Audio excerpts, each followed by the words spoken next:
فرمایا مدنی کریم صلی اللہ تعالی علیہ وسلم نے رمضان المبارک کا چاند نظر آتے ہی لوگوں کی طرف اللہ پاک متوجہ ہو جاتے، دعائیں قبول کی جاتی ہیں، لوگوں کی عبادت کی طرف توجہ کی جاتی ہے۔ عرش عظیم اٹھانے والے فرشتوں کو یہ حکم ہو جاتا ہے کہ تم اپنی اپنی عبادات کو چھوڑ کر روزے دار کی عبادت پہ آمین کہو۔ اندازہ لگا عبادت میری تیری اور آمین عرش اٹھانے والے فرشتوں کی۔ ارشاد فرمایا مدنی کریم صلی اللہ تعالی علیہ وسلم نے بعض آدمی ایسا روزہ رکھتا ہے اس کے روزے کی قبولیت کی دعا آسمان کے فرشتے مانگتے ہیں۔ بعض آدمی ایسا روزہ رکھتا ہے، ادب کا لحاظ کرتا ہے، احترام کا لحاظ کرتا ہے، عظمت کا لحاظ کرتا ہے، رمضان المبارک کی ایک ایک چیز کو پورا کرنے کے لیے ہر وقت کوشاں رہتا ہے، اس کی روزی کے لیے، اس کے روزے کی قبولیت کی بخشش کی دعا کے لیے سمندروں کے جانور دعا مانگتے ہیں۔ کتنی بڑی بات ہے، آج لوگوں کو پرواہ نہیں کہ روزہ کیا چیز ہے، خام خواہ برباد کر دیتے ہیں۔ ارشاد فرمایا مدنی کریم صلی اللہ تعالی علیہ وسلم نے اگر کسی نے ایک روزہ چھوڑ دیا 100 سال تک رات دن گرمی سردی روزہ رکھتا رہے ایک روزے کا بدلہ ہرگز نہیں ہو سکتا۔ رمضان کے ایک روزے کا بدلہ نہیں ہو سکتا۔ اور یہ بھی کوئی انسانیت ہے کہ اپنے رب سے دھوکہ کرنا، اپنے رب سے چلاکی مارنا؟ جس نے کاروبار دیا، جس نے دھندا دیا، جس نے روزی دی، جس نے اولاد دی، جس نے جوانی دی، جس نے سب کچھ دیا، اس کے احکام میں، اس کے قانون میں ہیرا پھیری۔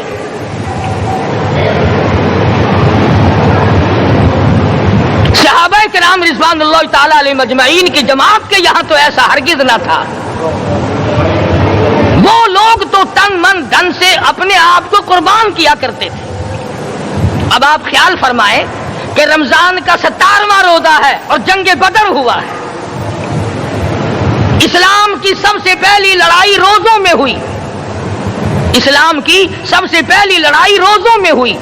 صحابہ کے پاس ریشن نہیں، اسلحہ نہیں، ساز و سامان نہیں، تلوار نہیں، تیر نہیں، گھوڑے نہیں، اونٹ نہیں، کچھ بھی نہیں، مگر پہلا میدان محمد کریم صلی اللہ علیہ وسلم کو جو صحابہ کرام کو بھگتنا پڑا وہ روزے کے ساتھ تھا اور گرمی کا موسم تھا۔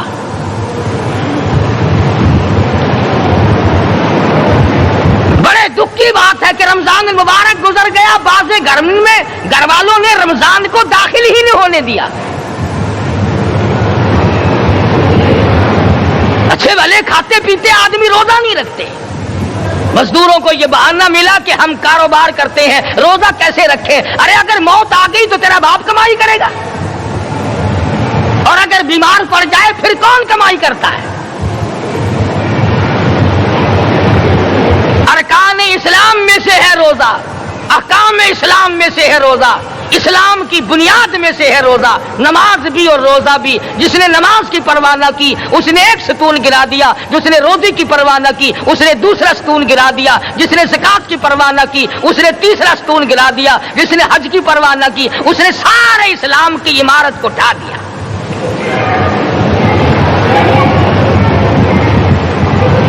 ارشاد فرمایا مدنی کریم صلی اللہ تعالی علیہ وسلم نے کئی لوگ قیامت کے دن اپنی قبر سے اٹھیں گے، ان کے منہ سے کستوری کی خوشبو آ رہی ہوگی۔ لوگ کہیں گے الہی یہ کون لوگ ہیں؟ جواب ملے گا تم کھایا کرتے تھے، تم پیا کرتے تھے، یا روزے رکھا کرتے تھے، روزہ رکھنے والے لوگ ہیں۔